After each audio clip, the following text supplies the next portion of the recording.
जोगी जुगत जाने नहीं कपड़े रंगे तो क्या हुआ, मन का भरम मिट्टी। और भगवा वस्त्र की महत्ता को साईनाथ महाराज ने इस तरह से समझाया। केवल बाहरी गिरवा वस्त्र पहन करके आप साधु नहीं हो सकते, आप आध्यात्मिक या धार्मिक नहीं हो सकते हैं।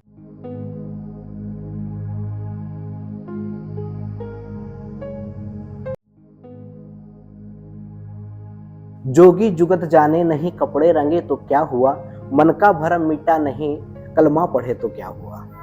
श्री जी के साईनाथ महाराज जब किसी साधक का आत्म रूपांतरण करते थे, उनको उनके जीवन में कुछ परिवर्तन यदि लाना होता था, तो साईनाथ महाराज एक पूरी की पूरी एक ऐसी परिस्थितियों का निर्माण कर देते थे ताकि वो साधक बहुत ही सरलता और सहजता के साथ में साईं बाबा जो समझाना चाहते हैं उस बात को वो समझ जाए।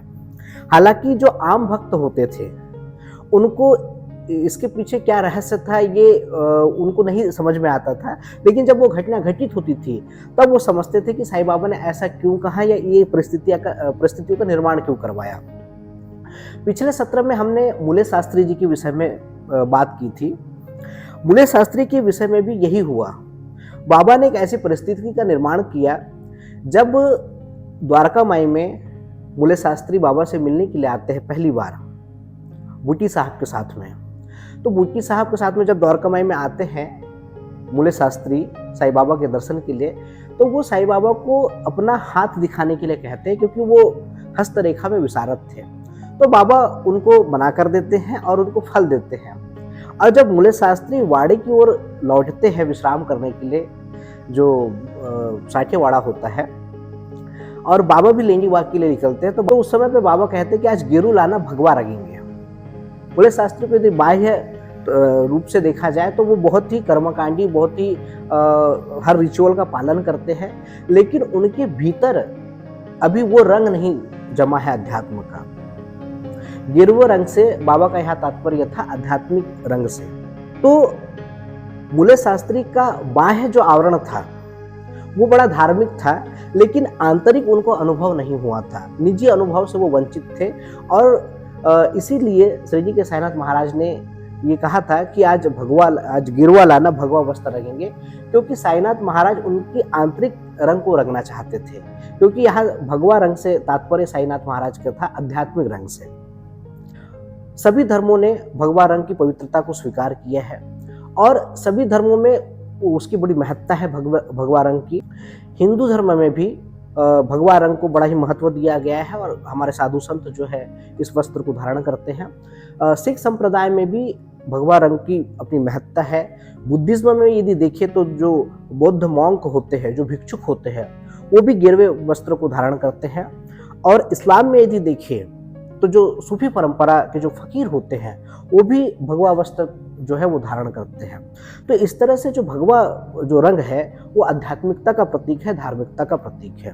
क्योंकि भगवा रंग जो है वो समानता को दर्शाता है, त्याग को दर्शाता है, सद्भावना को दर्शाता है और आध्यात्मिकता और धार्मिकता को दर्शाता है। इसलिए सभी धर्मों ने भगवा रंग को स्वीकार किया हुआ है और उसको बड़ा पवित्र माना है। मूले शास्त्री जो कि नासिक के थे और 6 शास्त्रों के ज्ञाता थे, बड़े विद्वान थे, प्रकांड और अग्निहोत्री ब्राह्मण थे, लेकिन उनको निजी अनुभव नहीं हुआ था और गुरु की व्यापकता और गुरु की महत्ता से अनभिज्ञ थे।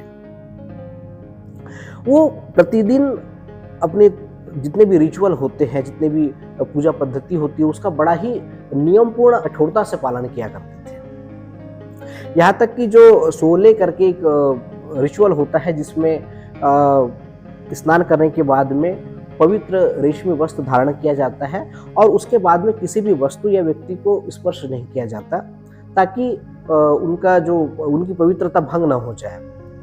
इसका भी बड़ा मूले शास्त्री जी पालन किया करते थे। और आपने देखा होगा साईं चरित्र में इसका जिक्र है कि जब बापू साहब जोग मूले शास्त्री जी से कहते हैं कि मध्याह्न की आरती होने जा रही है, आप मेरे साथ चलिए, तो वो मना कर देते हैं, क्योंकि उस समय पे उन्होंने स्नान कर लिया था और पवित्र वस्त्र धारण कर लिए थे। और जब आरती समाप्त होती है और बूटी साहब साईं बाबा बूटी साहब को भिजवाते मूले शास्त्री के पास में कि नए ब्राह्मण से कुछ दक्षिणा लेकर के आना।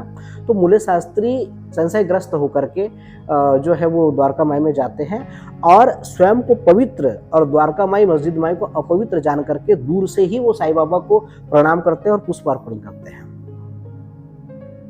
तो इस तरह से मूले शास्त्री का जो दिनचर्या थी या उनका जो व्यक्तित्व था वो इस तरह से बड़ा ही रूढ़िवादी और परंपरावादी था। और ज्योतिष में बड़े ही महारत हासिल थी इनको।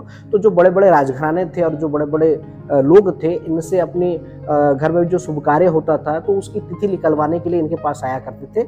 तो धन धान्य की कोई इनको कमी नहीं थी, लेकिन फिर भी इनका जो मन था वो बहुत ही विचलित रहा करता था, मन में शांति नहीं थी। तो क्योंकि जब तक कि आपको एक आत्म साक्षात्कार प्राप्त गुरु न मिल जाए, तब तक कि जितना भी आपका ज्ञान है, जितना भी आप पोथी है या शास्त्र है या तमाम सारी चीजें हैं, वो सिर्फ बाह्य आवरण का कार्य कर सकते हैं। आंतरिकता में उतरने के लिए, आपके आत्म रूपांतरण के लिए आपको सद्गुरु की आवश्यकता होगी ही होगी। और मूले शास्त्री जी का जो पूरा का पूरा की जो लीला है हम देखते हैं साई चरित्र के माध्यम से, जो पिछले सत्रों में हमने कही। यदि व्यक्ति किसी भी जाति, धर्म, संप्रदाय के बंधनों में है और उससे मुक्त नहीं है, तो सामने स्वयं परमात्मा भी यदि प्रकट हो जाए तो हम उसको पहचान नहीं सकते हैं। यही मूले शास्त्री जी के साथ में हुआ, क्योंकि वो पूर्वाग्रह से इतने ज्यादा ग्रसित थे कि वो स्वयं परब्रह्म उनके सामने थे, फिर भी वो समझ नहीं पाए। लेकिन जैसे ही उनको श्रीजी साईनाथ महाराज के स्थान पर अपने समाधिस्थ गुरु गोलभ स्वामी जी का दर्शन होता है, तो वो सब कुछ भूल जाते हैं। जात पात का जो भी उनका बंधन होता है, ऊंच नीच का, वो सब कुछ भूल जाते हैं और श्रद्धा के साथ में वो शरणागत हो जाते हैं साईनाथ महाराज के। और जैसे ही वो शरणागत होते साईनाथ महाराज के श्री चरणों में, तो वो देखते हैं कि साईनाथ महाराज के चरणों में जो शंख, पद्म और जो मत्स्य, इस तरह से निशान उभरे हुए हैं, जो कि अवतारी पुरुष के लक्षण होते हैं। जो अवतार लेते हैं उनमें ये गुण होते हैं। तो ये फर्क होता है। जब श्रद्धा के साथ में मूले शास्त्री शरणागत होते हैं, तब वो पाते हैं कि साईनाथ महाराज स्वयं अवतार हैं, और उसके बाद में वो अपने जीवन को बड़े ही सरलता से और आध्यात्मिकता के साथ में निर्वाह करते हैं अपने जीवन का। तो ये बहुत बड़ा रोड़ा है। जो धार्मिक जो कट्टरता है और जो धार्मिक दीवारें हमने बना रखी हैं, ये आध्यात्मिकता में बहुत बड़ा रोड़ा है। और साईनाथ महाराज ने साई चरित्र में इसको कई बार कहा है। तो जब तक ये दीवार टूटती नहीं है, ये जो भ्रम की स्थिति टूटती नहीं है, तब तक के व्यक्ति आध्यात्मिकता की ओर, आत्म रूपांतरण की ओर नहीं बढ़ सकता है। ये बहुत बड़ा रोड़ा है आध्यात्मिकता में। मूले शास्त्री के जो गुरु थे वो थे गोलभ स्वामी जी, और गोलभ स्वामी जी के जो गुरु थे वो थे अक्कलकोट के स्वामी समर्थ महाराज। और अक्कलकोट स्वामी समर्थ महाराज ने अपने समाधि के पूर्व भी और अपने समाधि के बाद भी अपने साधकों को अपने आध्यात्मिक और सांसारिक जीवन के मार्गदर्शन के लिए शिरडी भिजवाया था। और इसी परंपरा के का निर्वाह करते हुए जो मूले शास्त्री भी पहुंचे साईनाथ महाराज के श्री चरणों में, वो इसी कारण से पहुंचे। क्योंकि अक्कलकोट महाराज ने अपने समाधि के पूर्व भी कुछ लोगों से कहा था, कुछ भक्तों से, कि अब मेरा जो स्थान है वो श्रीजी में रहेगा, और जब भी तुमको जीवन में मार्गदर्शन चाहिए होगा आध्यात्मिक जीवन का या सांसारिक जीवन का, तो तुमको श्रीजी जाना होगा, क्योंकि वही मेरा स्थान है। और साई चरित्र में भी एक कृष्णाजी अली बागकर का जिक्र आता है, जो अक्कलकोट जाने के लिए निकलते हैं और वो श्रीजी आते हैं। तो श्रीजी वो अक्कलकोट जाने का वो निर्णय लेते हैं, लेकिन उनको स्वप्न में अक्कलकोट महाराज स्वामी समर्थ जी दर्शन देते हैं और कहते हैं कि मेरा स्थान अभी श्रीजी में है और मैं वही निवास करता हूँ।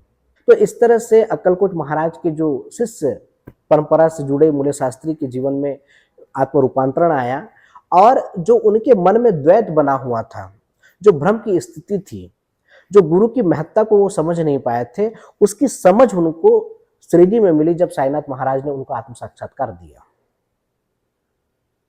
तो इस तरह से जो धार्मिक हम कट्टरता पाले हुए हैं, या फिर हम धर्म को लेकर के, जाति को और संप्रदाय को लेकर के जो एक आवरण बना देते हैं और एक सीमाएं बना देते हैं, श्रीजी के साईनाथ महाराज इन सीमाओं को तोड़ते हुए जो एक परम सत्य है, जो किसी भी जाति और धर्म संप्रदाय के बंधनों में नहीं है, वो बंधन मुक्त है, उसकी ओर आत्म रूपांतरित करते हैं किसी भी साधक को, अपने भक्त को।